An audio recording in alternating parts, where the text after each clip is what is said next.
আজকের বিষয়বস্তু ছিল যে 18তম জুডিশিয়ারির পরীক্ষায় আপনারা যারা প্রিলিতে উত্তীর্ণ হয়েছেন তারা কিভাবে এই অল্প সময়ের মধ্যে রিটার্নের জন্য নিজেকে প্রস্তুত করতে পারেন। যাই হোক, একটা কথা আমি বলে নিই, এটা আমার জীবনের প্রথম সেমিনার, এই জন্য অনেক ভুলভ্রান্তি থাকতে পারে, ক্ষমাসুন্দর দৃষ্টিতে দেখবেন।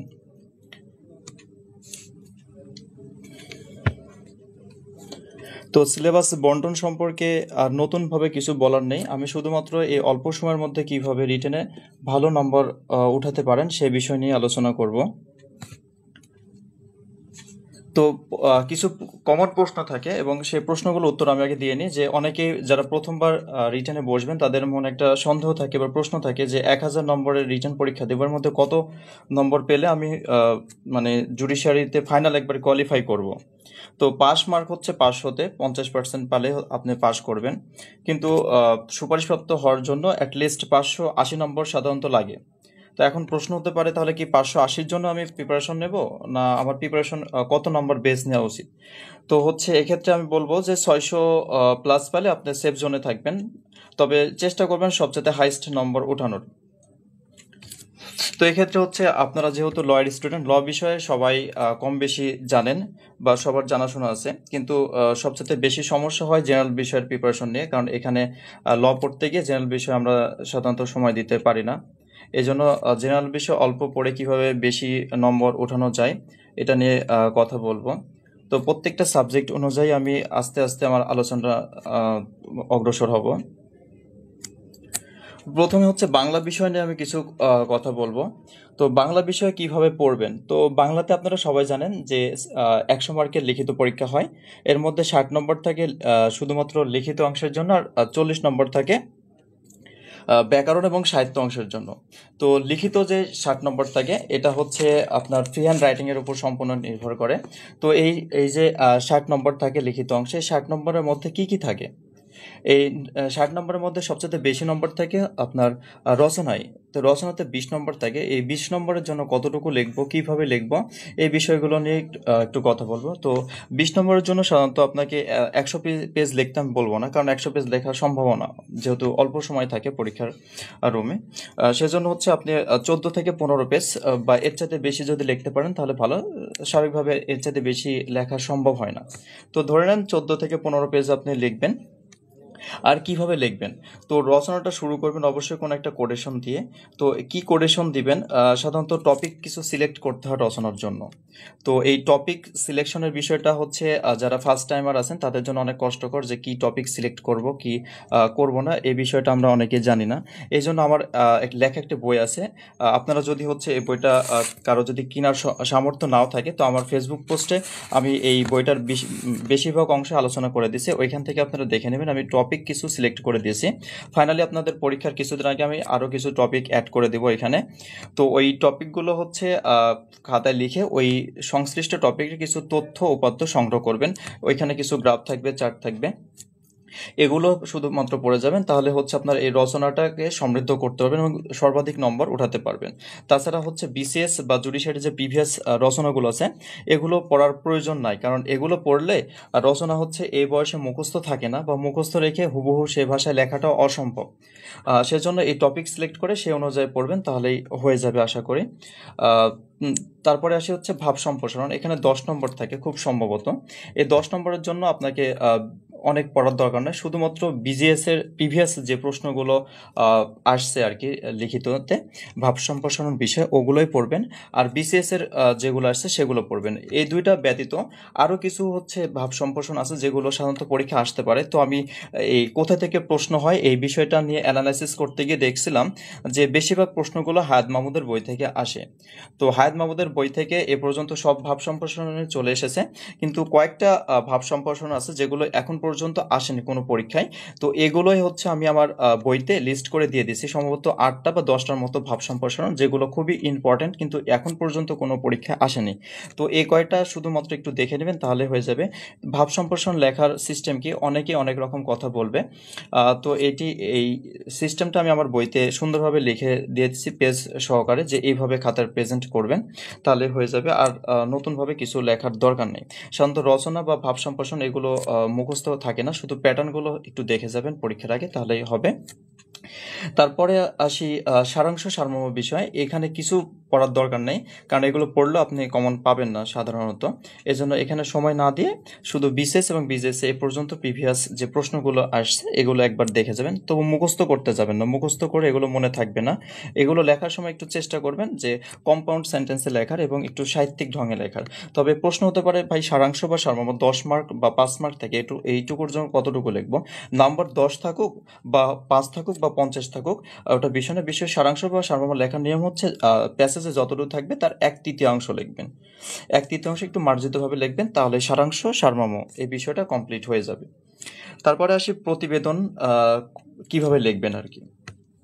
তো প্রতিবেদন সাধারণত পেজ দিয়ে কোনো কিছুই ডিটারমাইন করা মানে সম্ভব হয় না যে কত নম্বর পাবেন। এটা আপনার লেখার কোয়ালিটির উপর নির্ভর করবে। তো সাধারণত 3 থেকে 4 পেজ। আর যদি আপনার লেখা খুবই স্লো হয় তাহলে অল্প লেখায় অল্প কথায় একটু বেশি তথ্য দেওয়ার চেষ্টা করবেন। তো এই ক্ষেত্রে মানে আশা করি সবাই 2 পেজের কম লিখবেন না এবং 4 পেজের বেশি লেখার সময় পাবেন না। তো এখন প্রশ্ন হচ্ছে প্রতিবেদনের জন্য কি কি পড়বো বা কিভাবে পড়বো।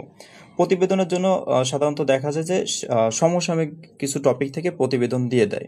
তো আপনি যখন রিটেন প্রিপারেশন নেবেন ওই সময় যে আলোচিত ঘটনাগুলো থাকে, সাধারণত রোড অ্যাক্সিডেন্ট বা হচ্ছে এই যে ক্লাইমেট চেঞ্জ অথবা নদী ভাঙ্গন, এই বিষয়গুলো থেকে প্রতিবেদন লিখতে দেয় সাধারণত। বা বিশেষ যদি কোনো দুর্ঘটনা ঘটে, ধরেন হচ্ছে কোনো পোশাক কারখানা আগুন ধরে গেল বা কোনো একটা পোশাক কারখানা ধসে গেল, ঠিক আছে, এরকম টাইপের কিছু টপিক থেকে সাধারণত প্রতিবেদন দিয়ে দেয়। এর জন্য এই টপিকগুলো একটু নোট করে পড়বেন, তাহলে হয়ে যাবে। আর একটা বিষয় হচ্ছে, যখন এই যে আপনি রচনার জন্য টপিক সিলেক্ট করবেন, দেখবেন যে ওইখানে টপিক সিলেক্ট করতে গিয়ে আপনার 70% প্রতিবেদন হয়ে গেছে, বাকি 30%-এর জন্য একটু ঘাটাঘাটি করবেন পত্রপত্রিকায়, তাহলে হয়ে যাবে। তবে এখানে বেশি সময় দেওয়ার প্রয়োজন নেই। তারপরের ধাপে আসি, চিঠিপত্র লেখন কিভাবে লিখবেন। তো এক্ষেত্রে কিছু মুখস্থ করার দরকার নেই। আপনার এই বয়সে আসছেন মানে আপনি এমনিতেই অনেক কিছু পারেন চিঠিপত্র লেখালেখি বিষয়। তবে বিসিএস আর বিজেএস এর প্রিভিয়াস যে চিঠিপত্রগুলো আসছে এগুলো একটু গুরুত্ব সহকারে একটু দেখে যাবেন, তাহলে হবে। আর ফরম্যাটটা একটু দেখে যাবেন যে যদি ফর্মাল লেটার আসে তাহলে কিভাবে লিখবো, আর ইনফর্মাল আসলে কিভাবে লিখবো। এই লেখার প্যাটার্নটা আমি আমার ফেসবুক টাইমলাইনে শেয়ার করে দিয়েছি এবং হচ্ছে আমার বইতেও আছে। আপনার যেখান থেকে সুবিধা হয় আপনি সেখান থেকে দেখে নেবেন।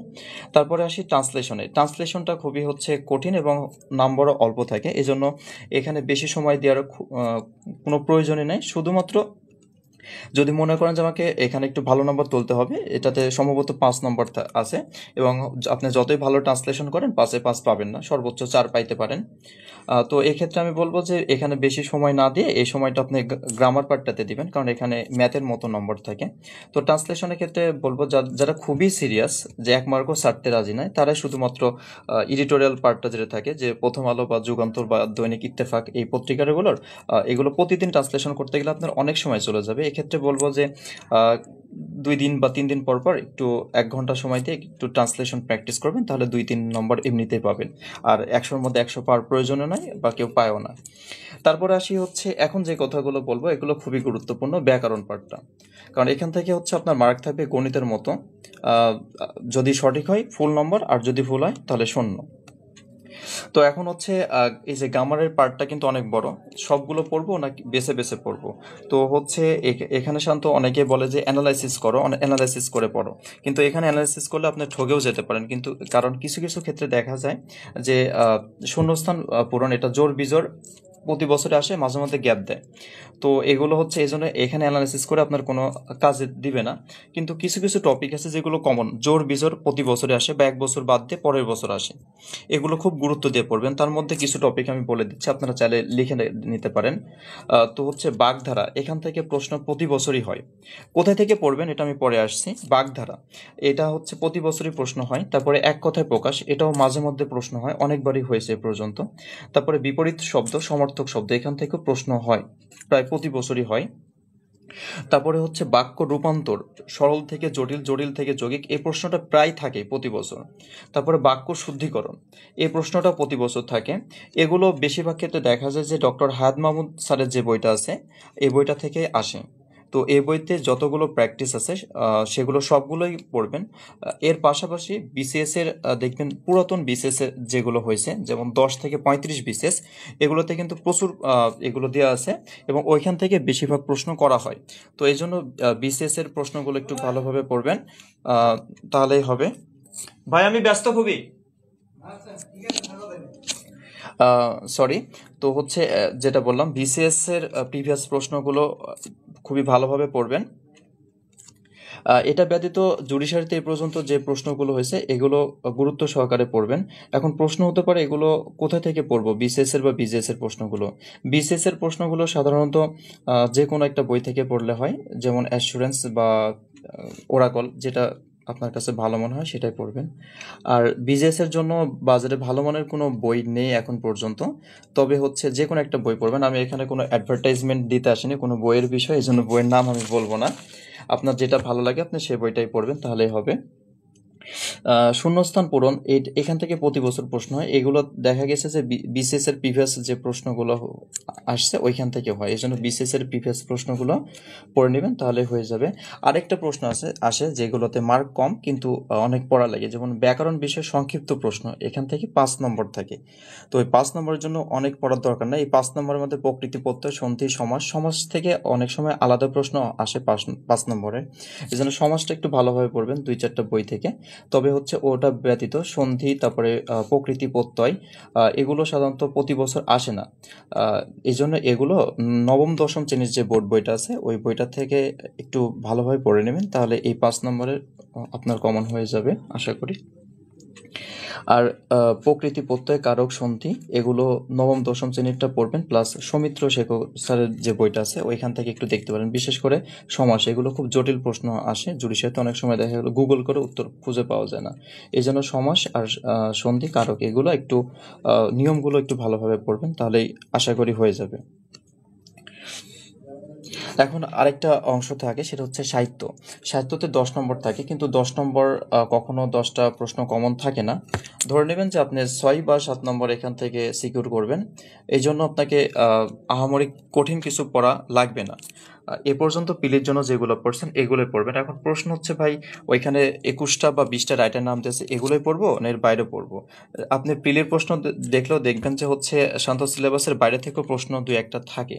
তো সর্বক্ষেত্রে 10টার মধ্যে 10ই পাওয়া লাগবে এমন কোনো প্রশ্ন মানে কথা নেই। এই জন্য সিলেবাসের বাইরে এই অল্প সময় পড়ার সময় থাকে না, সেহেতু পড়ার দরকারও নাই। শুধু সিলেবাসে যেগুলো দেওয়া আছে এগুলো পড়বেন। এগুলো ব্যতীত 2-3টা থাকে, এই 2-3টা আপনিও ভুল করবেন, সবাই ভুল করবেন। আপনি ভুল করলেও কোনো সমস্যা নাই, কিন্তু যেগুলো সিলেবাসের মধ্যে থেকে আসে সেগুলো যদি আপনি না পারেন তাহলে অবশ্যই আপনি বাকি 100 জনের চাইতে পিছিয়ে পড়বেন। বাংলা বিষয়ে আশা করি সবাই একটা স্বচ্ছ ধারণা পেয়েছেন। ইংরেজি বিষয়ে কথা খুবই কম বলবো, কারণ বাংলা বিষয়গুলো বললে ইংরেজিটা অটোমেটিক হয়ে যায়। তো ইংরেজির লিটারেচার বিষয়ে একটা কথা বলবো, কারণ অনেকেই দেখা যায় যে 5 নম্বরের জন্য অনেক বেশি পড়তে গিয়ে বাকিগুলো পড়ার সময় পায় না। লিটারেচার যেহেতু 5 নম্বর থাকে, সেহেতু নতুনভাবে কিছু পড়ার বা শেখার দরকার নেই। পিলির জন্য যেগুলো পড়ছেন এগুলো এনাফ। আরও যদি সংক্ষিপ্তভাবে বলি তাহলে বিসিএস এর প্রিলির জন্য যে প্রশ্নগুলো আসছে আর লিখিততে আগে যে প্রশ্নগুলো আসতো সেগুলো পড়লেই দেখা যাবে যে আপনি 3টা বা 4টা পেয়ে যাবেন, 5টা কখনোই কমন পাবেন না যদি না খুবই বেশি না পড়ে থাকেন। সেজন্য এই সংক্ষিপ্তভাবে এগুলোই পড়বেন, বেশি পড়ার দরকার নাই লিটারেচার অংশের জন্য। আর গ্রামার পার্টের জন্য দেখবেন কিছু কিছু অংশ আছে যেগুলো প্রায় প্রতি বছরই প্রশ্ন হয়, যেমন ইডিয়ম অ্যান্ড ফ্রেজ থেকে প্রশ্ন হয়, তারপরে হচ্ছে সিনোনিম অ্যান্টোনিম থেকে প্রশ্ন হয়, তারপরে রাইট ফর্ম অফ ভার্ব থেকে প্রশ্ন হয়, তারপরে হচ্ছে গ্যাপ পূরণ থেকে প্রশ্ন হয়, ভয়েস ন্যারেশন থেকে প্রশ্ন হয়, তারপরে ট্রান্সফরমেশন অফ সেন্টেন্স থেকে হয় এগুলো, তারপরে সেন্টেন্স কারেকশন এখান থেকে প্রতি বছরই প্রশ্ন হয়। এই জন্য এই টপিকগুলো বাছাই করে খুব ভালোভাবে পড়বেন। এখন এগুলো কোথায় থেকে পড়বেন? এগুলো সাধারণত যে কোনো একটা ইংরেজি বই, সেটা মাস্টার হতে পারে, পিসি দাসের বই হতে পারে, রেমন মার্ফির বই হতে পারে, যে কোনো একটা বই থেকে পড়বেন। তবে আমি বলবো যে মাস্টার বইটা থেকে পড়েন, কারণ এখানে অন্যান্য চাকরির পরীক্ষার যে প্রশ্নগুলো আছে সেগুলো দেওয়া আছে, আর অনেক সময় দেখা গেলো এই প্রশ্নগুলো থেকেই তুলে দেয়। এই জন্য অন্য বই না পড়ে মাস্টার বইটাই পড়তে পারেন, তাহলেই হবে। এগুলো ব্যতীত বিসিএস এর এবং বিজিএস এর যে প্রিভিয়াস প্রশ্ন এগুলো সব ক্ষেত্রে প্রযোজ্য, এগুলো অবশ্যই ভালোভাবে পড়বেন। তাহলে আপনার গ্রামার পার্টটা মোটামুটি একটা ভালো সাজানো গোছানো প্রিপারেশন হয়ে যাবে। এখন আসা যাক লিখিত অংশ নিয়ে। লিখিততে কি কি পড়বেন? তো লিখিতর ক্ষেত্রে যে বাংলার জন্য যে পরামর্শ দিয়েছিলাম এগুলো সবগুলোই এখানে প্রযোজ্য। যেমন ট্রান্সলেশনের জন্য বেশি সময় নষ্ট না করে যে কোনো একটা ইংরেজি পত্রিকার এডিটোরিয়াল পার্টটা একটু ট্রান্সলেশন করার চেষ্টা করবেন মাঝে মধ্যে। প্রতিদিন ট্রান্সলেশন করে সময় নষ্ট করার দরকার নাই। সপ্তাহে 1 দিন বা সপ্তাহে 2 দিন ট্রান্সলেশন প্র্যাকটিস করবেন, তাহলেই হবে। তারপরে এসে রাইটিং যেটা আসে, এটার জন্য বাংলা রচনার যে নিয়মটা বললাম এটা হুবহু একই থাকবে। শুধুমাত্র যে টপিকগুলো আপনি সিলেক্ট করছেন এই টপিকগুলোর যে মেইন ওয়ার্ড থাকে সেই ওয়ার্ডগুলোর ইংরেজি অর্থটা আপনি ইংরেজি মানে ইয়েটা লিখে রাখবেন পাশে, যে এই শব্দটার ইংরেজি শব্দ এটা, তাহলে আপনি ওটা দিয়ে পুরো সেন্টেন্সটা হচ্ছে মেক করতে পারবেন। এই জন্য এসের জন্য আলাদাভাবে কিছু পড়ার দরকার নেই, শুধু বাংলার জন্য যে টপিকগুলো সিলেক্ট করবেন এগুলোই একটু প্র্যাকটিস করবেন, তাহলে হয়ে যাবে। তারপর হচ্ছে অ্যাম্প্লিফিকেশন অফ আইডিয়াস, এর জন্য হচ্ছে নতুনভাবে কিছু পড়ার দরকার নাই। বিসিএস আর বিজিএস এর যে প্রিভিয়াস কোশ্চেনগুলো আসছে এগুলো নিজে নিজে টপিক, মানে একটা ধরেন একটা টপিক নিলেন, নিয়ে ওটা লেখার চেষ্টা করবেন যে এই টপিকের উপর আমি কিছু লিখতে পারি কিনা। ধরুন একবার পড়ে নিলেন, নিয়ে লেখার প্র্যাকটিস করবেন, তাহলেই হয়ে যাবে।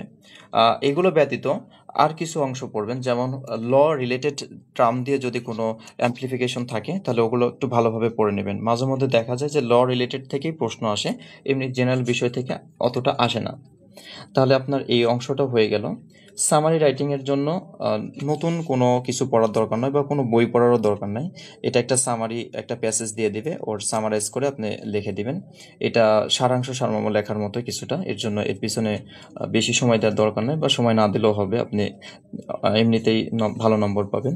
রিপোর্ট রাইটিংয়ের ক্ষেত্রে প্রতিবেদনের যে নিয়মটা বললাম এটা একই থাকবে। লেখার নিয়মগুলো নিয়ে আমি কথা বলছি না, এই কারণে এগুলো যে কোনো একটা বই থেকে আপনি পেয়ে যাবেন, বা আমার পোস্ট বা আমার বইটাতেও আছে সুন্দরভাবে দেয়া। এজন্য এগুলো নিয়ে আমি বাড়তি কিছু বলছি না। লেটার লেখার ক্ষেত্রে যে ফরম্যাটটা এটা কেমন হবে, অনেকে অনেক রকম বলে, ডান দিকে দেব তারিখ না বাম দিকে দেব। তো এই বিষয়গুলো হচ্ছে আমার বইতে আমি খুব সুন্দরভাবে ক্লিয়ার করে দিয়েছি, আপনি শুধু ফরম্যাটগুলো দেখে যাবেন। এক কথা, এগুলো আপনি যতই ভালোভাবে মুখস্থ করে যান মুখস্থ থাকবে না। এই জন্য এগুলো মুখস্থ না করে এগুলো একটু ফরম্যাটটা একটু মুখস্থ করার চেষ্টা করবেন, তাহলে হবে। তাহলে বাংলা ইংরেজি বিষয়ে মোটামুটি একটা ধারণা হলো। এবার চাই সাধারণ জ্ঞান নিয়ে। সাধারণ জ্ঞান হচ্ছে এমন একটা বিষয় যে আপনি সারাদিন পড়লেও শেষ হবে না, আর আপনি সারাদিন পড়লেও এটা ফুল নম্বর উঠাতে পারবেন না। এই জন্য এখানে অল্প সময় দিয়ে কিভাবে বেশি নম্বর তোলা যায় এই বিষয় নিয়ে আলোচনা করব। তো বাংলা এবং ইংরেজির এসের জন্য যে আপনি টপিকগুলো সিলেক্ট করবেন সেই টপিকগুলো এখানে কাজে দিবে। এই টপিকগুলো যদি আপনি ওই বাংলার জন্য যদি নোট করেন তাহলে আশা করি এখানেও 70% হয়ে যাবে সাধারণ জ্ঞানের জন্য। তো ওগুলোই পড়বেন। কিন্তু এখন প্রশ্ন হচ্ছে ভাই, ইয়ের জন্য রচনার জন্য আমি যতটুকু পড়ি বা যতটুকু নোট করি ওগুলো তো সবগুলো এখানে লেখার সময় পাবো না বা পড়াও সম্ভব না। তো কি করবো? এই জন্য হচ্ছে আপনি এসের জন্য যে তথ্যগুলো কালেক্ট করেছেন ওগুলো, যেগুলো মেইন তথ্য যেগুলো না দিলে না ওগুলোই শুধুমাত্র সাধারণ জ্ঞানে ইনক্লুড করবেন, বাকিগুলো বাদ দিলেও হবে, সমস্যা নেই। এগুলো ব্যতীত আরও 30% নতুন কিছু পড়া লাগে, যেগুলো বাংলা বা ইংরেজি পড়লে কমন মানে কাভার হয় না। এই 30%-এর জন্য পত্র পত্রিকা একটু কাটিং করে রাখলে হয়ে যাবে। বিশেষ করে পরীক্ষার আগের 1 মাস আগের যে তথ্যগুলো এগুলো একটু অ্যানালাইসিস করবেন, তাহলে বুঝতে পারবেন যে এগুলো সাধারণত বাংলাদেশের সাথে তার পার্শ্ববর্তী দেশের কি সম্পর্ক এগুলো থেকে আসে। তারপরে খুবই গুরুত্বপূর্ণ বিষয়, যেমন রাশিয়া ইউক্রেন যুদ্ধ থেকে প্রতি বছরই প্রশ্ন হয়, এটা বিসিএসেও হয়, জুডিশিয়ারিতেও হয়। আর তারপরে আমেরিকা ফিলিস্তিন ইরান নিয়ে যে সংঘর্ষ এগুলো থেকে প্রতি বছর প্রশ্ন থাকবে। তারপরে রোহিঙ্গা বিষয়, এটা যদিও অনেক পুরাতন, তারপরে এখান থেকে প্রতি বছরই প্রশ্ন থাকে। এই বিষয়গুলো একটু ভালোভাবে পড়বেন। এখন প্রশ্ন হচ্ছে বাংলাতে সবাই ঢালাও লেখে, ঢালাও লেখলে আপনি এভারেজ নম্বর পাবেন। একটু বেশি নম্বর পাওয়ার জন্য আপনাকে প্রশ্নের উত্তর লেখার ক্ষেত্রে গ্রাফ চার্ট এগুলো দিতে হবে। সাধারণত আপনি যদি 10 পৃষ্ঠা লেখেন লিখতে অনেক সময় লাগবে, কিন্তু আপনি যদি একটা গ্রাফ দেন তাহলে দেখা গেল 2 মিনিটের মধ্যে আপনি একটা সুন্দর গ্রাফ আঁকায় দিলেন, একটা পৃষ্ঠাও বাড়তি হয়ে গেল। এই জন্য সাধারণ জ্ঞানের ক্ষেত্রে আপনি লেখার চাইতে খাতার সৌন্দর্য বৃদ্ধি করার চেষ্টা করবেন। এখন যেখানে গ্রাফ নেই সেখানেও গ্রাফ দিবেন তাহলে হবে না, যেখানে যেটা দরকার সেটা লিঙ্ক করে ওটা দেওয়া লাগবে। এখন যে বিষয়টা নিয়ে আলোচনা করবো এটা খুবই গুরুত্বপূর্ণ একটা বিষয়, বিজ্ঞান এবং হচ্ছে গণিত এই বিষয়টা। কারণ আপনি সুপারিশপ্রাপ্ত হবেন কিনা এটা এই বিষয়টা নির্ধারণ করে দেয়। এই জন্য এই বিষয়টা খুবই গুরুত্বপূর্ণ। বিশেষ করে গণিতটা, এখানে আপনি চাইলে 50-এ 50 নম্বর উঠাতে পারেন। এবং এখানে যদি আপনি যদি অবহেলা করেন তাহলে শূন্য পেতে পারেন। এর জন্য এখানে সর্বাধিক গুরুত্ব দিয়ে পড়াশোনা করবেন। এখন প্রশ্ন হতে পারে গণিত কোথা থেকে পড়বো? গণিতের আপনি যদি সিলেবাস দেখেন, ওইখানে সিলেবাসে বলে দিছে ষষ্ঠ থেকে দশম পর্যন্ত আবশ্যিক গণিত। তো এই জন্য বলবো ষষ্ঠ থেকে দশম শ্রেণী পর্যন্ত যে গণিত গণিত বোর্ড বইগুলো রয়েছে এগুলো খুব সুন্দরভাবে প্র্যাকটিস করবেন। এখন প্রশ্ন যে ভাই নবম দশম শ্রেণীর বোর্ড বইতে অনেক ম্যাথ আছে, এগুলো সবই লাগবে কিনা? তো সাধারণত 6 থেকে 8 পর্যন্ত যে বইগুলো আছে এগুলো সব ম্যাথই প্র্যাকটিস করবেন, সিলেবাসে থাক বা না থাক। আর নবম দশম শ্রেণীর ক্ষেত্রে শুধু সিলেবাসের সাথে সংশ্লিষ্ট যে অধ্যায়গুলো আছে সেই অধ্যায়গুলোই করবেন, তাহলে হবে। এখন প্রশ্ন হচ্ছে এগুলো কি এনাফ, এর বাইরে কিছু পড়া লাগবে কিনা? তো হচ্ছে গণিতে একটু বেশি সময় দিবেন, কারণ এখানে অনেক বেশি নম্বর আছে এবং সব নম্বরই আপনি চাইলে পেতে পারেন। এর জন্য আমি বলবো যে উচ্চতর গণিত, নবম দশম শ্রেণীর উচ্চতর গণিত থেকে 2-4টা অধ্যায় থেকে প্রতি বছরে 2-3টা প্রশ্ন থাকে। তো এই জন্য উচ্চতর গণিতের সংশ্লিষ্ট অধ্যায়গুলো ভালোভাবে পড়ে নেবেন, তাহলে আপনার গণিত পাঠটা খুব সুন্দরভাবে একটা গুছানো প্রিপারেশন হয়ে যাবে। এটা ব্যতীত বিজিএস এর প্রিভিয়াস প্রশ্ন এটা পড়ার দরকার নাই, এই কারণে যে আপনি ষষ্ঠ থেকে দশম শ্রেণী এবং উচ্চতর গণিত বোর্ড বইটা যদি পড়েন তাহলে দেখা গেল যে এই জুডিশিয়ারি প্রিভিয়াস কোনো প্রশ্নই আপনার বাদ থাকবে না, সবগুলো পড়া হয়ে যাবে। এখন প্রশ্ন যে ভাই বাকিগুলোর ক্ষেত্রে তো বিসিএস এর প্রিভিয়াস প্রশ্ন পড়েছি, তাহলে গণিতের ক্ষেত্রে কি প্রিভিয়াস প্রশ্ন পড়া লাগবে কিনা? তো এক্ষেত্রে বলবো যে যেহেতু সময় অনেক কম, যদি এখনো সময় আপনি জানেন না কত, তো সাধারণত 30 থেকে 45 দিন সময় দেয় যদি না কোনো দুর্ঘটনা না ঘটে থাকে। সেজন্য বলবো এই অল্প সময়ের মধ্যে বিসিএস এর সব গণিত করার দরকার নাই, এবং এগুলো অনেক জটিল, এগুলো বিসিএস এর জন্য আসে, জুডিশিয়ারিতে আসে না। এই জন্য দেখবেন যে সকল গণিতগুলো শুধুমাত্র আপনার সিলেবাসের সাথে সম্পর্কিত সেগুলোই পড়বেন, বাকিগুলো পড়ার দরকার নেই। অনেকের মধ্যে সন্দেহ থাকে ভাই যদি চলে আসে, এরকম আসবে না, কখনোই আসেনি, আসবেও না। তারপর এখন আসি বিজ্ঞান বিষয় নিয়ে। আরেকটা বিষয় সেটা হচ্ছে এই যে গণিতের ক্ষেত্রে 6 to 10 পর্যন্ত গণিতগুলোর ক্ষেত্রে দেখা যায় যে যেগুলো একটু এক্সেপশনাল নিয়ম ওইগুলো থেকেই পরীক্ষায় প্রশ্ন হয়, এই জন্য এই এক্সেপশনাল নিয়মগুলো একটু ভালোভাবে পড়বেন। আর আমার গণিতের একটা নোট খাতা, যেটা আমি এর আগে ফেসবুক পোস্টের মাধ্যমে বলে দিয়েছিলাম, ওই গণিত খাতা থেকে আপনি অ্যাটলিস্ট 8টা থেকে 9টা কমন পাবেন। এই জন্য যারা গণিতে খুবই ভয় করেন যে গণিতের কিছু মনে থাকে না, তাদের জন্য বলবো আপনি এই 1 মাস দরকার ওই খাতাটা মুখস্থ করে নেন, তাও দেখবেন আপনি 7টা থেকে 8টা কমন পাবেন আশা করি। কারণ ওই খাতাটা আমি 6 to 10 পর্যন্ত এবং উচ্চতর গণিত থেকে আমি হচ্ছে কালেক্ট করেছি, যেগুলো একটু এক্সেপশনাল নিয়ম ওগুলো এখানে আছে। এজন্য ওটা পড়লে আপনার এগুলো না পড়লেও হবে, যারা একদম ফাঁকিবাজ তাদের জন্য এটা বললাম আর কি। এবার আসি বিজ্ঞান বিষয় নিয়ে। বিজ্ঞানে আপনি যতই পড়েন দেখবেন যে 10টা প্রশ্ন কখনো কমন থাকবে না, 13টার মধ্যে 10টা লিখতে হয় খুব সম্ভবত, এই 13টা প্রশ্ন কমন থাকবে না। তো এই জন্য হচ্ছে ধরে নেবেন যে আপনি কিছু প্রশ্ন পাবেন না, এরকম মাইন্ডসেট নিয়েই পরীক্ষার প্রিপারেশন নেবেন, নতুবা দেখা যাবে পরীক্ষার রুমে 10টা কমন পাননি, এই জন্য পরীক্ষা অনেক খারাপ হয়ে যাচ্ছে। তো বিজ্ঞানের ক্ষেত্রে কি করবেন, 6-এর বিজ্ঞানটা খুবই বাচ্চাদের জন্য, ওটা না পড়লেও হবে। সপ্তম থেকে দশম শ্রেণীর বিজ্ঞান বোর্ড বইটা ভালোভাবে পড়বেন। এখন প্রশ্ন যেহেতু অল্প সময়, সেহেতু সপ্তম থেকে দশম শ্রেণীর বোর্ড বইটা না পড়ে আগে নবম দশম শ্রেণীর যে বোর্ড বইটা আছে সাধারণ বিজ্ঞান, এটা পড়বেন, কারণ এখান থেকে দেখা গেল যে 5টা বা 6টা প্রশ্ন এখান থেকে চলে আসে। এই জন্য এটাই প্রথমে গুরুত্ব দিয়ে পড়ে শেষ করবেন। করার পর যদি দেখেন আপনার হাতে পর্যাপ্ত সময় আছে, তাহলে সপ্তম এবং অষ্টম শ্রেণীর বোর্ড বইটাতে হাত দিবেন, তাহলে হয়ে গেল। এখন তারপরে হচ্ছে বিসিএস এবং বিজিএস এর যে প্রিভিয়াস কোশ্চেনগুলো থাকে এগুলো খুব ভালোভাবে পড়ে নেবেন। তো বিজিএস এর প্রশ্ন পড়ার ক্ষেত্রে দেখবেন যে প্রচলিত যে বইগুলো আছে এগুলোতে কিন্তু অপর্যাপ্ত এবং কিছু কিছু ক্ষেত্রে ভুল উত্তর দেওয়া আছে। এজন্য এই প্রশ্নগুলো পড়ার ক্ষেত্রে বিসিএস এর যে কোনো একটা বই থেকে পড়ে নেবেন, তাহলে বেশি ভালো হয়। আর বিসিএস এর ক্ষেত্রে যে কোনো একটা লিখিত প্রশ্ন ব্যাংক আপনি পড়তে পারেন, তবে আমি পড়েছিলাম সম্ভবত ওরাকল, তো এটা খুব ভালো মনে হয়েছে আমার কাছে, এই জন্য আমি এটা পড়ছিলাম। আপনি অন্যটাও পড়তে পারেন, কোনো সমস্যা নাই। কিন্তু এখন একটা সাবধানতামূলক একটা কথা বলবো, অনেকে দেখবেন যে বিসিএস প্রিপারেশন নিচ্ছেন অথচ টেবিলে বিসিএস এর বইগুলো রেখে রাখছেন। এটা রাখা ভালো, কিন্তু বিজ্ঞান এবং গণিতের জন্য বিসিএস এর বই পড়ে সময় নষ্ট করার দরকার নেই।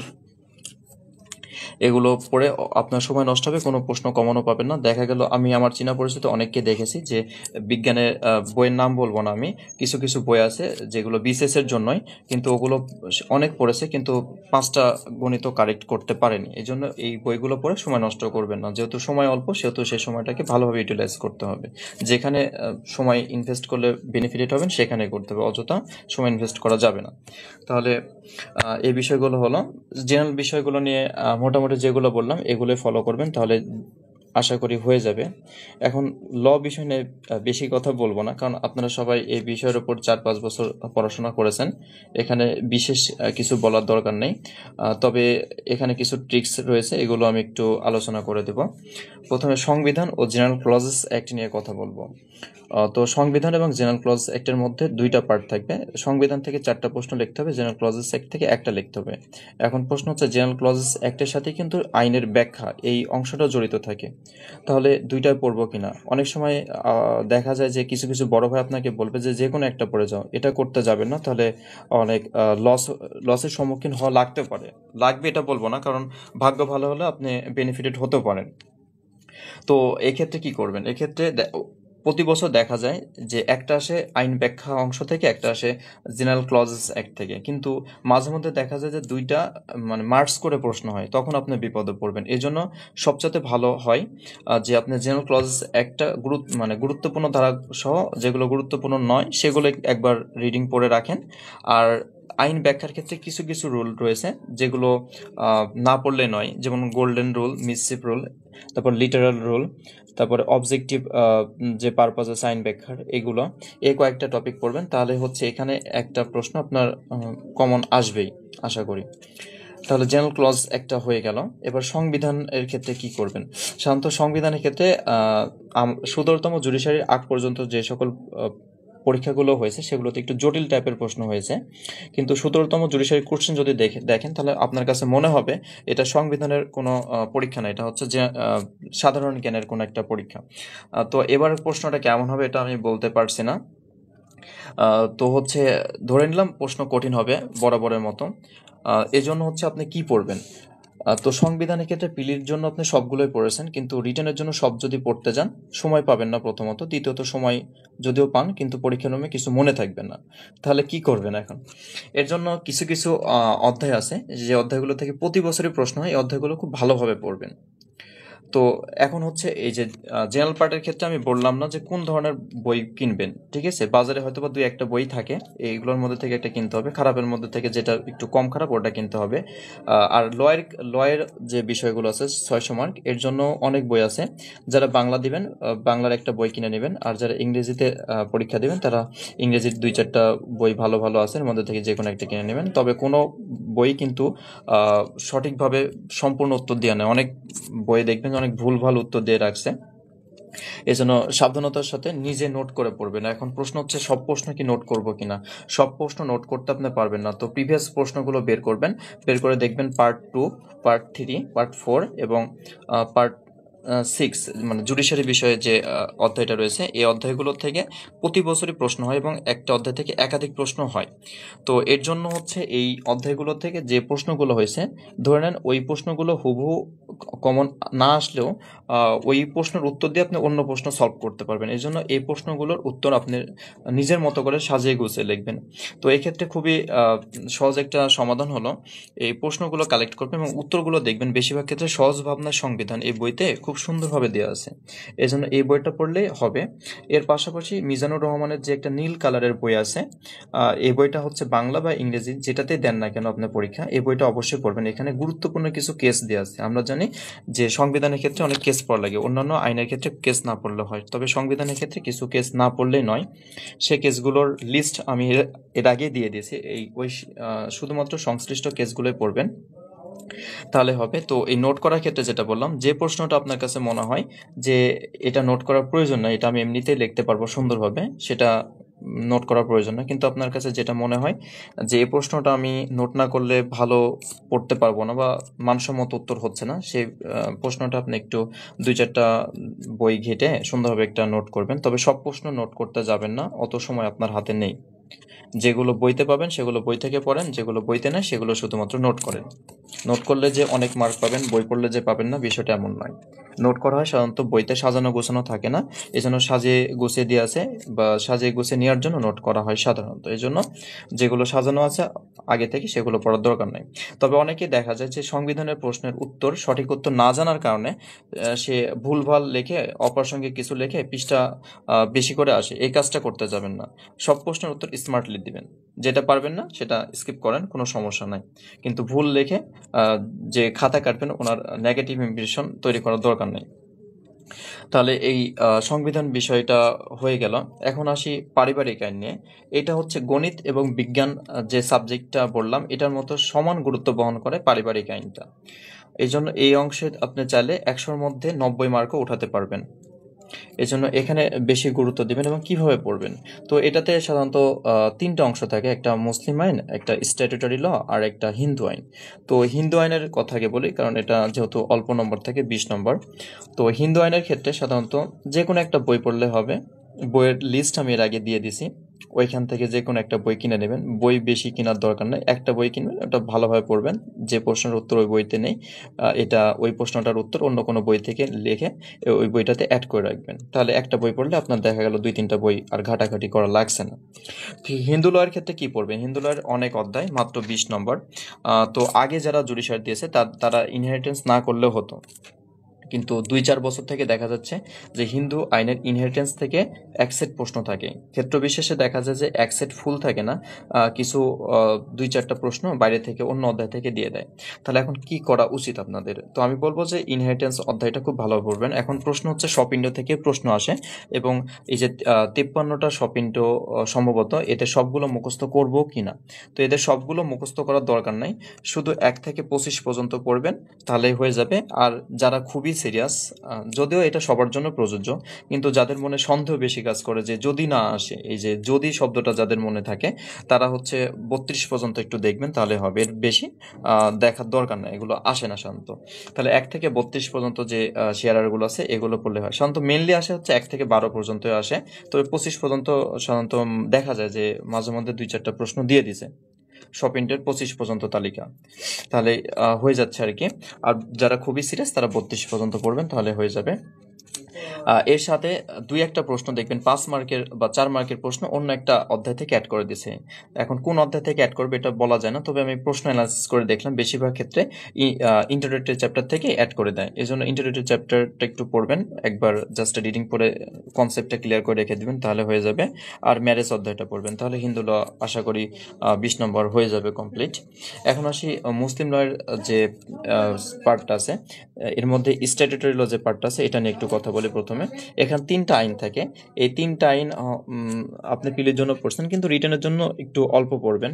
অল্প পড়বেন কিন্তু ভালোভাবে পড়বেন। এর জন্য কি করা উচিত? রিটেনের জন্য যে কোনো 2টা স্টেটের ল ভালোভাবে পড়বেন। এক্ষেত্রে 1939 সালে যেটা আছে এটা আপনি স্কিপ করতে পারেন, এটা ছোট একটা আইন। কিন্তু 61 আর যেটা 2023 সালের হলো, এই আইনটা একটু ভালো পড়বেন। দেখা গেল 23 সালের ওই আইনটা থেকে একটা প্রশ্ন থেকে যায় সাধারণত, সেহেতু 23 সালেরটা ভালোভাবে পড়বেন, আর 61 সালেরটা একটু ভালোভাবে পড়বেন, তাহলে এদিকে হয়ে যাচ্ছে। আর বেশি কিছু পড়া লাগছে না। তবে এক্ষেত্রে বলবো কিছু কেসলো পড়া লাগে। এখন কেসলোগুলো কোথা থেকে পড়বেন? যেমন হচ্ছে আপনি যদি 1939 সালে ডিসলিউশন অফ মুসলিম ম্যারেজ অ্যাক্টটা পড়েন, তাহলে কি হবে, এখান থেকে যে কেসগুলো এগুলো হচ্ছে লিঙ্ক করতে হবে আপনার জসিম আলী চৌধুরীর বইতে। দেখবেন যে খুব সুন্দরভাবে এই কেসগুলো অ্যানালাইসিস করা আছে। তো এখান থেকে কিছু গুরুত্বপূর্ণ কেস আছে, সেই কেসগুলো শুধু পড়বেন, এর বাইরে পড়ার দরকার নাই। সাধারণত কেস পড়তে সবাই নিরুৎসাহিত করে, এই কারণে যে কেস মনে রাখা সম্ভব না।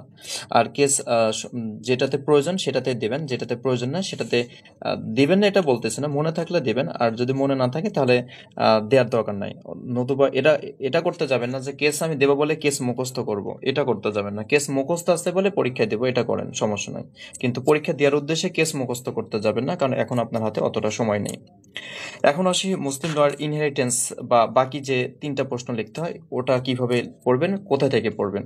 তো সাধারণত বিশ্লেষণ করলে দেখতে পারবেন যে মুসলিম লয়ের ইনহেরিটেন্স অধ্যায় থেকে একটা প্রশ্ন থাকে, তো ইনহেরিটেন্স অধ্যায়টা খুব ভালোভাবে পড়বেন। এটার জন্য কোন বই পড়বেন? এটার জন্য সাধারণত আগে অনেক বই পড়া লাগতো, এখন আমার মনে হয় একরামুল স্যারের যে বইটা আছে ওই বইটা পড়লে আর অন্য কোনো বই পড়ার দরকার নাই। এটার ব্যতীত ডিএফ মোল্লার বইটা একটু পড়তে পারেন, তাহলে হয়ে যাবে। তবে কিছু ডক্ট্রিন আছে সাকসেশনের ক্ষেত্রে, ওই ডক্ট্রিনগুলো একটু পড়বেন এবং সংশ্লিষ্ট ডক্ট্রিন থেকে একটা করে নিয়ম দেখে যাবেন আর কি, যে ওই নিয়মটা আসতে পারে পরীক্ষায়, বা ডক্ট্রিনটা ব্যাখ্যা করতে বললে যাতে ব্যাখ্যার সাথে আপনি একটা নিজে থেকে ম্যাথ তৈরি করে দিয়ে আসতে পারেন, এর জন্য একটা ম্যাথ উদাহরণ হিসেবে মনে রাখবেন, তাহলে হয়ে যাবে। এই ইনহেরিটেন্স অধ্যায় ব্যতীত আর কি কি পড়বেন? তবে ইনহেরিটেন্সের ক্ষেত্রে ডিস্ট্যান্ট কিন্ডেড নিয়ে অনেকে মাথা ঘামান, এটা থেকে সাধারণত পরীক্ষায় আসে না। সাধারণত বললে ভুল হবে, এখন পর্যন্ত সম্ভবত আসেনি, এজন্য এই এই পার্টটা আপনি বাদ দিতে পারেন, ডিস্ট্যান্ট কিন্ডেডটা বাদ দিতে পারেন, শুধু শেয়ারার এবং রেসিডুয়ারি এই দুইটা অংশ পড়লে আপনার হয়ে যাবে। এখন আসা যাক আর দুইটা প্রশ্নের জন্য কি কি অধ্যায়, কোন কোন অধ্যায়গুলো পড়বো। সাধারণত গিফট থেকে প্রতি বছরই প্রশ্ন হয়, গিফট অধ্যায়টা পড়বেন। তবে গিফট অধ্যায়টার ক্ষেত্রে অবশ্যই ডিএফ মোল্লার বইটা পড়বেন এবং ওইখানে যে সমস্যাগুলো দিয়ে আছে এবং সমস্যার যে সমাধানগুলো দিয়ে আছে এগুলো খুব ভালোভাবে পড়বেন। তবে গিফট যখন পড়তে যাবেন তখন অবশ্যই ট্রান্সফার অফ প্রপার্টি অ্যাক্টের গিফট অধ্যায়ের সাথে লিঙ্ক করে পড়বেন, যাতে এখান থেকে প্রশ্ন আসলে ওই আইনটা এখানে লিঙ্ক আপ করতে পারেন, তাহলে হয়ে যাচ্ছে। তারপরে উইল অধ্যায়টা পড়বেন, উইল অধ্যায়ের ক্ষেত্রে ডিএফ মোল্লার বই থেকে পড়লে হয়ে যাবে।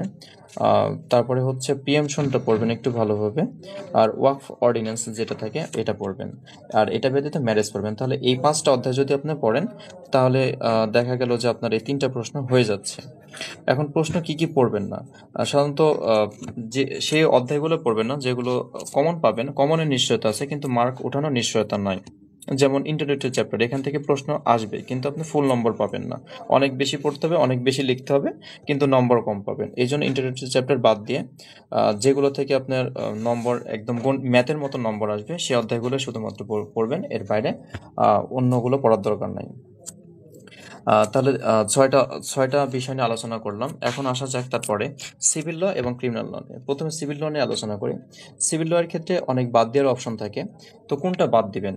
তো বাদ দেওয়ার ক্ষেত্রে সাধারণত এডিআর যে অংশটা আছে এটা আপনি বাদ দিতে পারেন, কারণ এডিআর অনেক অনেক বিষয় আছে যেগুলো আপনার অলরেডি হচ্ছে সিপিসি পড়তে লাগলে আপনার হয়ে যাবে, বা অন্য যখন কোর্স সংশ্লিষ্ট কোর্স পড়ছেন first year, second year, third year, fourth ইয়ারে, তো ওইগুলোর মধ্যে অর্ধেক হয়ে গেছে। এজন্য এডিআর পরে তখন এটা ব্যাকআপ হিসেবে রাখবেন, যদি অন্য কোনো সেক্টর থেকে কমন না পান তাহলে এটা আপনি আনসার দিয়ে আসতে পারবেন। এটা ব্যতীত এই অংশ থেকে আমি আনসার করবো, এই জন্য এটা পড়ার দরকার নাই। ঠিক আছে, এখন কিভাবে পড়বেন তাহলে? তো সিপিসি এটা অনেক বড় একটা আইন, এখান থেকে আপনি সবকিছু মনে থাকে না, এজন্য এটা বাদ দিয়ে বাকি যে 3টা প্রশ্ন লেখা লাগবে, যেমন SR act, civil courts act, তারপর লিমিটেশন, এগুলো ছোট ছোট আইন এবং কমনের নিশ্চয়তা থাকে, এজন্য এই 3টা আইন খুব ভালোভাবে পড়েন। আর সিপিসির ক্ষেত্রে আগে একটা বিষয় দেখা যেত যে এসআর অ্যাক্ট পড়লে পারে আলাদা প্রশ্ন আসতো, কিন্তু এখন এসআর অ্যাক্ট আর সিপিসি মিল করে দেয়, তো এই জন্য দুইটা সমান গুরুত্ব দিয়ে পড়তে হবে। এখন সিপিসির ক্ষেত্রে কি পড়বেন? সিপিসির এত বড় একটা আইন সবগুলো মনে রাখা সম্ভব হয় না, এই জন্য সিপিসির ক্ষেত্রে পড়বেন 1 থেকে 7, 7, 8, 9 যে ইয়েটা আছে, অর্ডার আছে 1 থেকে 9 অর্ডার, এই অর্ডারগুলো ভালোভাবে পড়বেন। এখান থেকে পড়লে আপনি 1.5টা প্রশ্ন থেকে 2টা প্রশ্ন আপনার হয়ে যাবে, এর বাইরে পড়ার দরকার নয়। অনেকের মনে প্রশ্ন জাগে যে ভাই 21 নম্বর অর্ডারটা পড়বো কিনা, বা এটা মনে থাকে না। তো সত্য কথা বলতে আমি প্রিলি রিটেন এই দুইটার আগে যখন এই দুইটার প্রিপারেশনে, তখন 21 নম্বর অর্ডার পড়ার সময় হয়নি, আমি এটা একবারের জন্য পড়ি নাই, শুধুমাত্র প্রিভিয়াস ইয়ারের যে প্রশ্নগুলো আসছে ওগুলাই দেখে গেছি, এর ব্যতীত ওই অর্ডারটাতে কি ছিল আমি তখন পর্যন্ত জানতাম না, এটা শুধু ভাইবার জন্য পড়েছি। অর্থাৎ আপনাদেরকে এটা বলবো যে 21 নম্বর অর্ডার না পড়লেও, বা যারা পড়েননি এর আগে, তাদের জন্য চিন্তার কিছু নাই, এটা বাদ দিয়েও আপনি টিকতে পারবেন পরীক্ষায়, কোনো সমস্যা নাই। তবে যারা পড়েছেন তারা বাদ দেওয়ার চেষ্টা করবেন না আর কি, তারা রিভিশন দিয়ে যাবেন। তাহলে 1 থেকে 9 নম্বর অর্ডার পর্যন্ত পড়বেন। এরপরে হচ্ছে 17 নম্বর অর্ডারটা একটু দেখবেন, 15 নম্বর অর্ডারটা দেখবেন, তাহলে হয়ে যাবে। তারপর 14 নম্বর অর্ডারটা খুবই গুরুত্বপূর্ণ, তবে অর্ডারটা যখন পড়বেন তখন সেকশনের সাথে রিলেট করে পড়বেন। তবে সব সেকশনও পড়ার দরকার নাই, যেগুলো অর্ডারের সাথে কানেক্টেড শুধুমাত্র সেগুলোই, সেই সেকশনগুলো পড়বেন। এর ব্যতীত যেমন আপনি পিলির জন্য যেগুলো পড়ছেন সে সবগুলো মনে রাখা লাগছে, এই ধারাতে কি আছে এগুলো রিটেনের জন্য আপনার আসবে না, রিটেনে আপনাকে জিজ্ঞেস করবে না যে এটা কোন সেকশনে আছে বা এই সেকশনের বিষয়বস্তু কি, এই জন্য ওগুলো না পড়ে শুধুমাত্র অর্ডারগুলো পড়বেন, প্রবলেম দিবে, প্রবলেম সলভ করা লাগবে। আর এই যে প্রবলেম কিভাবে সলভ করবেন এটা আমি অনেক আগেই বলে দিয়েছি, এই জন্য এগুলো নিয়ে বাড়তি কিছু এখানে বলবো না। তো সিভিল পার্টটা ঠিক এভাবে আগাবেন। তবে সিভিল পার্টের ক্ষেত্রে 21 আদেশটা একটু যারা পড়েছেন তারা একটু দেখবেন। তাছাড়া 23 অর্ডারটা একটু ভালোভাবে পড়বেন। তারপরে দেখবেন 33 34 যেগুলো আছে এগুলো খুব একটা প্রতি বছর প্রশ্ন হয় না। দেখা গেল যে একটা প্রশ্নে 20 নম্বরের মধ্যে 4 নম্বর এটাতে অ্যাড করে দিল, এই জন্য বাই চান্স আসতে পারে, এই জন্য একটু দেখে রাখবেন। তারপরে ইন্টারাপ্ট লিডার স্যুট যেটা আছে এই অধ্যায়ের থেকেও মানে এই থেকে অর্ডার থেকে প্রতি বছর প্রশ্ন হয় না, 2-4 বছর পর পর বা এখন পর্যন্ত মনে হয় একবার বা দুইবার প্রশ্ন আসছে, এই জন্য এখানে বেশি সময় দেওয়ার দরকার নাই। তবে 38 নম্বর আর 39 নম্বর অর্ডার থেকে দেখা যায় যে অ্যাকসেপ্ট করে প্রশ্ন হয়, এই জন্য এই ইনজাংশন অধ্যায়টা খুব ভালোভাবে পড়বেন, এবং এটা যখন পড়বেন অবশ্যই এসআর একটার সাথে রিলেট করে পড়বেন। এর ব্যতীত 41 নম্বর আদেশটা একটু পড়বেন, এরপরে যেগুলো আছে এগুলো পড়ার দরকার হয় না। আর 43 নম্বর আদেশটা এটা হচ্ছে অলরেডি সবাই পড়ে ফেলে কোনো না কোনোভাবে, এই জন্য এটা নতুনভাবে পড়ার কিছু না। আর এখান থেকে অ্যাকসেপ্ট প্রশ্ন কখনো আসে না যে আপনি কয়েকটা আপিলেবল আদেশের না ইয়ে বলেন, বিধান বলেন, এরকম টাইপের প্রশ্ন কখনো হয়নি, এই জন্য এই আদেশটা আপনি বাদ দিলে দিতেও পারেন, বা এই আদেশটা অন্য আদেশ পড়ার ক্ষেত্রে অলরেডি পড়া হয়ে গেছে আপনার। তাহলে সিভিল পার্টটা হলো, আমি বোঝাতে চাচ্ছি যে যে আইনগুলো অনেক বড় সেগুলোতে অল্প পরিশ্রম করে এভারেজ নাম্বার ওঠানোর চেষ্টা করবেন, আর যেগুলো অল্প পড়লে অনেক বেশি নাম্বার ওঠানো যায় সেগুলোতে বেশি সময় দিবেন। তো সিভিল এবং ক্রিমিনাল পার্ট এই দুইটাতে প্রচুর পড়া আছে, বিশেষ করে CPC, CrPC, penal code, evidence, এগুলোতে প্রচুর পড়া, কিন্তু নম্বর হচ্ছে এভারেজই থাকবে, বেশি নাম্বার পাবেন না, কারণ এখান থেকে ভুল হওয়ার সম্ভাবনা অনেক থাকবে, কারণ সবগুলো আপনার মনেও থাকবে না। এই জন্য এগুলোতে অল্প সময় দেন, কিন্তু যেগুলোতে আপনি বেশি নম্বর পাইতে পারেন, পারিবারিক আইন, তারপরে স্পেশাল ল থেকে আপনি প্রচুর নম্বর পাইতে পারেন, এগুলোতে বেশি সময় দেন। তারপরে প্রপার্টি রিলেটেড আইনগুলো থেকে আপনি অনেক নাম্বার উঠাতে পারবেন, এগুলোতে বেশি সময় দেন। তো সিভিল পার্টটা আলোচনা করলাম, এবার ক্রিমিনাল পার্টের দিকে আসি। ক্রিমিনাল পার্টের দিকে 3টা আইন আছে, 3টার মধ্যে 2টা তো বিশাল বিশাল আইন, এগুলো সবকিছু মনে রাখাও সম্ভব না। এভিডেন্স অ্যাক্টের ক্ষেত্রে যেহেতু একটা ছোট আইন, তো এভিডেন্স একটা একটু ভালোভাবে পড়ে নেবেন। তবে এভিডেন্স অ্যাক্টে যেহেতু 20 নম্বর আছে অনেকে গুরুত্ব দেয় না, অথবা গুরুত্ব দেওয়ার প্রয়োজনও হয় না, কারণ হচ্ছে আপনি একাডেমিক লাইফে যখন পড়ে আসছেন, বিশেষ করে রাজশাহী বিশ্ববিদ্যালয়ে যারা পড়ছেন তাদের জন্য তো এভিডেন্সে হাত না দিলেও সমস্যা নাই, অলরেডি মুখস্থ হয়ে গেছে। অন্যান্য ইউনিভার্সিটিতে আমি বলতে পারবো না ওরা মানে কেমন এভিডেন্স পড়ছে, তবে রাজশাহী ইউনিভার্সিটি থেকে যারা পড়ছেন তাদের জন্য বলবো যে এভিডেন্স অ্যাক্টে আপনি যদি এখন সময় নাও দেন, পরীক্ষার 7 দিন আগে পড়লে যথেষ্ট। আর বাকি থাকে 2টা, একটা হচ্ছে CrPC, penal code. Penal code বিষয়ে কিছু বলবো না, কারণ পেনাল কোডের ক্ষেত্রে হচ্ছে বোঝানোর বা বলার কিছু নাই। তবে এখন প্রশ্ন হচ্ছে শাস্তি, ভাই শাস্তি বেশি আসে না, শাস্তি নিয়ে আপনি মাথা ঘামানোর দরকার নাই। পেনাল কোডের ক্ষেত্রে প্রিভিয়াস যে প্রশ্নগুলো আসছে ওগুলাই পড়ে যান। তবে একটা সতর্কতামূলক একটা কথা বলি, যে অনেকে জানে না যে পেনাল কোডের কোন কোন অধ্যায় জুডিশিয়ারি সিলেবাসে আছে, কোন কোন অধ্যায় নাই। তো আপনি খুব ভালোভাবে সিলেবাসটা বের করবেন, বের করে দেখবেন যে অনেক অধ্যায় আছে যেগুলো রিটেনে আমাদের নেই, অথচ আমরা না জেনে পড়ে পরীক্ষা দিয়ে এসে হতাশ হই যে এত সময় দিলাম এগুলো থেকে প্রশ্ন হয়নি। ঠিক আছে, তো এই জন্য বলবো যে এগুলোতে বেশি সময় মানে সময় দেওয়ার দরকারই নাই, যেগুলো সিলেবাসে না এগুলো বেশি কল্পনা, সময় দেওয়ার দরকার নাই। তবে কোথায় থেকে পড়বো? শান্ত সিলেবাস প্রশ্ন অ্যানালাইসিস করে আমি দেখলাম যে প্রতি বছরই জেনারেল এক্সেপশন 76 থেকে 106 নম্বর ধারা পেনাল কোডের, এখান থেকে প্রতি বছর একটা প্রশ্ন তো হয়, মাঝে মধ্যে 1.5 সেট প্রশ্ন হয়। এজন্য এই অধ্যায়টা খুব ভালোভাবে পড়বেন। মাঝে মধ্যে কাইন্ডস অফ পানিশমেন্ট, এই 53 নম্বর যে সেকশনটা আছে এই সেকশন থেকে প্রশ্ন হয়, তবে এক সেট প্রশ্ন না, খণ্ড প্রশ্ন হয়, এই জন্য এটা খুব ভালোভাবে পড়বেন। তবে এই যে জেনারেল এক্সেপশনের মধ্যে যেটা গুরুত্বপূর্ণ টপিক সেটা হচ্ছে যে পার্সোনাল ডিফেন্স বিষয়, রাইট টু পার্সোনাল ডিফেন্স যেটা আছে, প্রাইভেট ডিফেন্স যে অধ্যায়টা আছে এটা খুবই গুরুত্বপূর্ণ, এখান থেকে প্রশ্ন হয়, এজন্য এই অধ্যায়টা নোট করে সুন্দরভাবে পড়বেন। তো এক্ষেত্রে নোট করার ক্ষেত্রে অন্যান্য সহায়ক বইয়ের সাহায্য নেবেন, বিশেষ করে রতনলাল ধীরাজলালের যে বইটা আছে এই বইটাতে খুবই মানে গুরুত্ব সহকারে আলোচনা করা আছে, এবং কয়েকটা কেসও দেওয়া আছে, এখান থেকে পড়ে নেবেন এটা। তারপরে আসি হচ্ছে 108 নম্বর সেকশন থেকে, যেগুলো শুরু হয়েছে আর কি ষড়যন্ত্র বিষয়ে, তারপরে অ্যাবেটমেন্ট বিষয় 120-এর খ পর্যন্ত এগুলো মোটামুটি পড়বেন, তাহলে হবে। তবে 121 থেকে ওই যে দেশের বিরুদ্ধে ষড়যন্ত্র যেগুলো আছে এগুলো থেকে পরীক্ষা রিটেনের প্রশ্ন হয় না, এগুলো পড়বেন না। অর্থাৎ 121 থেকে শুরু করে 140 পর্যন্ত আপনি বাদ দিতে পারবেন সবগুলো, এগুলো থেকে প্রশ্ন কখনো হয়নি বা হবেও না আশা করি। তারপরে 141 থেকে কিছু 159 পর্যন্ত থেকে মাঝে মধ্যে প্রশ্ন হয়, এগুলো মাঝারি গুরুত্ব দিয়ে পড়বেন। তবে সবচেয়ে দুইটা টপিকে বেশি গুরুত্ব দিবেন, সেটা হচ্ছে রাইট টু প্রাইভেট ডিফেন্স আর হচ্ছে কালপেবল হোমিসাইড এবং মার্ডার। এই দুইটা থেকে প্রতি বছরে 2 সেট প্রশ্ন হয় সাধারণত, এই জন্য এই দুইটা অধ্যায়ে বেশি গুরুত্ব দিবেন। তাহলে এখন আসি 299 থেকে শুরু করে শেষ পর্যন্ত। তো 299 থেকে শুরু করে 335-এর বি পর্যন্ত এখান থেকে এক সেট প্রশ্ন হয়। তো এই যে এতগুলো সেকশন সবগুলো পড়ার দরকার হয় না সাধারণত, কয়েকটা পড়লে হয়ে যায়। বিশেষ করে 299 থেকে 308 পর্যন্ত পড়লে হয়ে যায়, বাকিগুলো অতটা ইম্পর্টেন্ট না। তবে ওই যে হার্ট, গ্রিভিয়াস হার্ট, এগুলো একটু ভালোভাবে পড়া লাগে। তবে যখনই হচ্ছে পেনাল কোড পড়বেন অবশ্যই বিচার প্রক্রিয়ার যে বইটা আছে এই বইটাতে অনেক গুরুত্বপূর্ণ বিষয় আলোচনা করা আছে ডিটেলসে, ওগুলো লিঙ্ক করে পড়বেন অবশ্যই। অনেক সময় দেখা যায় যে প্রশ্নগুলো দেখে এমন মনে হয় যে প্রশ্নগুলো বিচার প্রক্রিয়া বই থেকেই তুলে দিয়েছে। এই জন্য যারা উত্তর খুঁজবেন তারা অবশ্যই বিচার প্রক্রিয়া বইটা তো পড়েছেন ওনারা ওই বইটাতে যেটা লেখা সেটাই সঠিক বলে মনে করবেন আর কি। এই জন্য বলবো বিচার প্রক্রিয়া বইটা অবশ্যই পড়বেন। তাহলে পেনাল কোডটার কথা বললাম। পেনাল কোডে আরেকটা টপিক বাদ থাকলো, সেটা হচ্ছে প্রপার্টি রিলেটেড ল, যেগুলো অধ্যায়গুলো যেগুলো আছে আর কি 378 থেকে শুরু করে শেষ পর্যন্ত, এগুলো একটু পড়বেন। ডাকাতি, দস্যুতা, এগুলো থেকে মাঝে মধ্যে আসে যে এটার সাথে ওটার পার্থক্য কি। এই জন্য এই পার্থক্যগুলো যখন লিখবেন তখন ছোটবেলায় যেভাবে লিখছেন যে জীব ও জড়র পার্থক্য, যে ইহার জীবন আছে উহার নাই, এ খায় ও খায় না, এভাবে লিখবেন না। পার্থক্য লেখার ক্ষেত্রে সবসময় গুরুত্ব দিয়ে লিখবেন, যে হেডিং দিবেন, ওই হেডিং এর আন্ডারে দুইটার পার্থক্য ডিটারমাইন করবেন, তাহলে সবচেয়ে ভালো হবে, বেশি নম্বর উঠবে।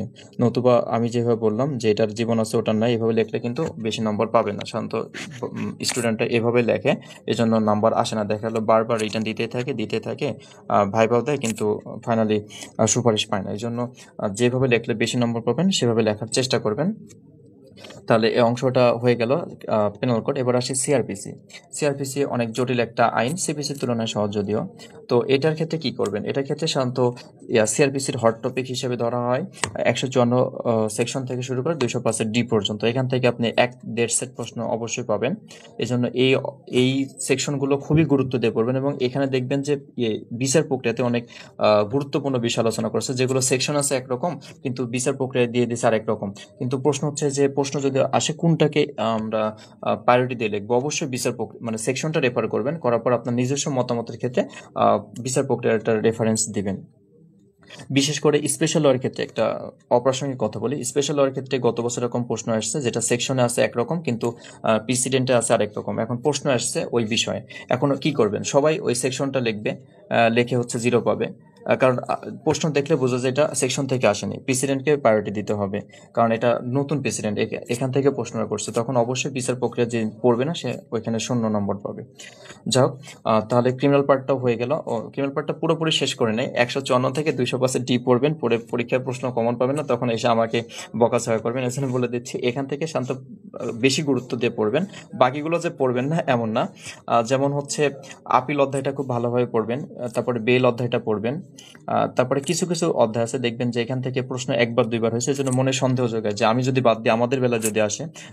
বিশেষ করে এই যে লুনাটিক পার্সনের বিচারের যে বিষয়টা আছে, এটা এ পর্যন্ত 1 বার মাত্র লিখিত পরীক্ষা আসছে। তো এই জন্য যেগুলো 1 বার 2 বার আসছে সেগুলো পুরো অধ্যায় পড়ার দরকার নেই, শুধু ওই প্রশ্নটাই পড়ে যান, তাহলে হয়ে যাবে। কারণ আপনি 100-র মধ্যে 100 পাওয়া লাগবে না। 100-র মধ্যে শান্ত সিভিল ক্রিমিনাল পার্টটাতে 60-70 নম্বর পায়, যারা খুবই ভালো পড়াশোনা করছে তারা 70 পাবে, বেশি শান্ত পায় না, পাওয়া সম্ভব না। এই জন্য বেশি হচ্ছে সময় দিতে গিয়ে অন্য আইনগুলোতে সময় কম দিবেন না। তাহলে সিভিল ক্রিমিনাল পার্টটা শেষ হলো, আর বাকি থাকলো সম্ভবত 2টা, একটা স্পেশাল ল থাকলো আর একটা প্রপার্টি রিলেটেড ল থাকলো। তো স্পেশাল লটা আগে একটু তাড়াতাড়ি শেষ করে দিই। স্পেশাল লতে আমি স্পেশাল ল 1 নিয়ে কথা বলবো, কারণ হচ্ছে 2টা আমার নিজেরও পড়া হয়নি, এই বিষয়ে আমার যথেষ্ট জ্ঞান নেই, এই জন্য এটা নিয়ে আমি আলোচনা করতে পারবো না। তো স্পেশাল ল 1 এর ক্ষেত্রে শান্ত পিলিতে যেগুলো পড়ছেন যে 5টা আইন, সেই 5টা আইনই খুব ভালোভাবে পড়বেন। তবে এখানে বাদ দেওয়ার একটা অপশন থাকে, যেমন হচ্ছে ইয়েটা কি বলে লিগ্যাল এইড এই পার্টটা আমি পুরোটা বাদ দিয়েছিলাম। এখানে কি আছে আমি এখন পর্যন্ত জানি না, শুধু প্লের জন্য পড়ছিলাম আর ভাইবার জন্য পড়ছিলাম। তো এটা আপনি পুরোটা বাদ দিতে পারবেন। তবে গুরুত্ব কি দিবেন কোনটাতে?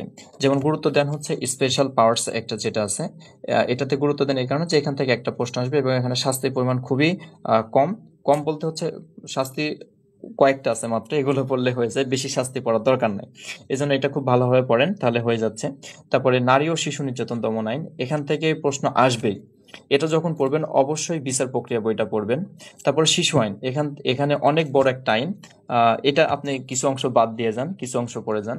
কারণ যদি নারী ও শিশু নির্যাতন দমন আইন পড়েন তাহলে এখান থেকে এক সেট বা ভাগ্য ভালো দুই সেট প্রশ্ন কমন পেয়ে যাবেন। শিশু আইন থেকে এক সেট প্রশ্ন আপনাকে লেখা লাগতেছে, এই জন্য শিশু আইনটা গুরুত্বপূর্ণ সেকশনগুলো পড়ে যান, কারণ শিশু আইনটাতে এত সেকশন আপনার মনে থাকবে না, মনে রাখাও সম্ভব না। তাহলে স্পেশাল লটা হয়ে গেল। আহ, তবে মাদকদ্রব্য নিয়ন্ত্রণ আইনের ক্ষেত্রে অনেকের সন্দেহ জাগে যে 36 নম্বর সেকশনে যে ঝামেলাযুক্ত শাস্তি আছে এগুলো সবই পড়ার দরকার কিনা। তো শান্ত শাস্তি প্রতি বছর আসতো না, কিন্তু আমাদের বেলা দুইটা প্রশ্নে শাস্তি আসছে, এই জন্য শাস্তি বাদ দেওয়ার অপশনটা বন্ধ করে দিয়েছে। তো শাস্তির ক্ষেত্রে কি করবেন? শাস্তির ক্ষেত্রে আমি একটা চার্ট বানিয়ে আমার বইটাতে অ্যাড করে দিয়েছি, এই চার্টটাই পড়বেন শুধুমাত্র, এর বাইরে কিছু পড়ার দরকার নেই। অনেক শাস্তি আছে, সবগুলো আসে না। আমি ওই 36 সেকশনে যেগুলো আছে এগুলোর মধ্যে থেকে যেগুলো খুবই বেশি ইম্পর্টেন্ট সেগুলো শুধুমাত্র চার্টটাতে দিয়েছি, এগুলোই পড়বেন, এর বাইরে কিছু পড়ার দরকার নাই। আর পড়লে মনেও রাখতে পারবেন না।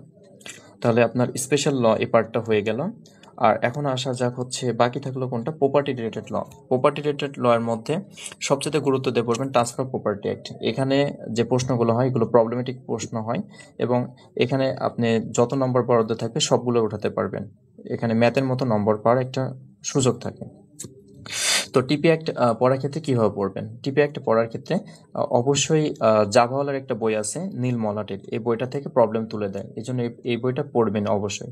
তবে এখন প্রশ্ন হচ্ছে অনেকের মধ্যে আইনের বিষয়গুলো নিয়ে বাংলায় দেবো না ইংরেজিতে দেবো এটা নিয়ে দ্বিধাদ্বন্দ্ব কাজ করে। এই প্রশ্নটা আমাকে অনেকে করছে, এইটার আমি একটা সমাধানও দিয়েছি, তারপরে অনেকে সমাধানটা স্কিপ করছে, এই জন্য আমি বলে বলে দিই যে যারা ইংরেজিতে ফ্রি হ্যান্ড রাইটিং স্কিল খুবই ভালো, কোনো সমস্যা নাই, গ্রামাটিক্যাল ঠিক রেখে সঠিকভাবে লিখতে পারে তারা ইংরেজিতেই দিবেন অবশ্যই। আর যারা ইংরেজি লিখতে ভয় লাগে বা ইংরেজি পারেন না বা ইংরেজি লেখা খারাপ যে কারণে হোক না কেন, তারা বাংলা দিবেন। এখন প্রশ্ন যে ভাই বাংলায় দিলে কি হবে নাকি হবে না?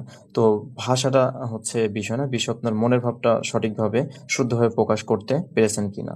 তো এই জন্য বাংলা দিলেও অনেক অনেক জাজ হয়েছেন, বাংলা দিয়ে জুডিশিয়ারিতে ফার্স্ট হয়েছেন এমন রেকর্ড আছে। এই জন্য বাংলায় দিলে যে জাজ হতে পারবো না এমন না। তবে বাংলায় দিলে অবশ্যই একটা জিনিস খেয়াল রাখবেন, আপনি আঞ্চলিকতা পরিহার করবেন, প্রমিত ভাষায় লেখার চেষ্টা করবেন, তাহলেই হবে। তবে বাংলা লেখার ক্ষেত্রে ঢালা বাংলা লিখবেন না, মাঝে মধ্যে কেস রেফারেন্স বা কোনো একটা সেকশন এটা ইংলিশে লিখবেন, যাতে পরীক্ষক বা যিনি খাতা কাটবেন তারা ওনার যাতে মনে সন্দেহ না হয় যে আপনি ইংরেজিতে খুবই দুর্বল, এই জন্য আপনি ভয়ে বাংলায় দিয়েছেন। তাহলে হয়ে গেল।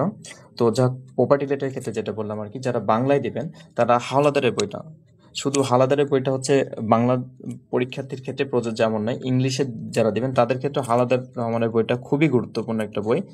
এই বইটা অবশ্যই একবার হলেও রিডিং পড়ে যাবেন আশা করি। আর এটা ব্যতীত যা বলার বইটা পড়বেন আর বিয়ার অ্যাক্ট পড়বেন, আর বাকি বইগুলো পড়ার দরকার নাই। পিলিতে পড়ছেন বা আমি আগে রেফারেন্স হিসেবে বলছিলাম, ওগুলো এখন পড়ার দরকার না, ওগুলো যারা পড়ছেন ভালো, যারা পড়েননি তাদের জন্য ভালো, ওগুলো পড়তে যে মাথাটা নষ্ট করার দরকার নেই। এখন এই তিনটা বইয়ের নাম বললাম, বিয়ার অ্যাক্ট, জাভাওয়ালা আর হাওলাদার, এই তিনটা বই পড়লে আশা করি টিপি একটা হয়ে যাচ্ছে। তারপরে আসি হচ্ছে রেজিস্ট্রেশন অ্যাক্ট নিয়ে। রেজিস্ট্রেশন অ্যাক্টের বাড়তি কিছু পড়ার দরকার নেই, শুধু প্লেন সেকশনগুলো পড়বেন। আর বিশেষ করে 70 থেকে শুরু করে 75, 76, 77 পর্যন্ত কয়েকটা সেকশন আছে যেগুলো জটিল মনে হতে পারে, কিন্তু এগুলো থেকে বেশিরভাগ লিখিত পরীক্ষার প্রশ্ন হয়, এগুলো একটু গুরুত্ব দিয়ে পড়বেন। তবে 78 নম্বর সেকশন বা এরকম কিছু সেকশন আছে যেগুলোতে এই যে ফিটা বলা আছে, এত টাকা, এত এই সম্পর্কিত দলিল হলে এবং দলিলের মূল্য এত টাকা হলে এত টাকা ফি দিতে হবে রেজিস্ট্রেশন, এগুলো পরীক্ষা কখনো আসে না।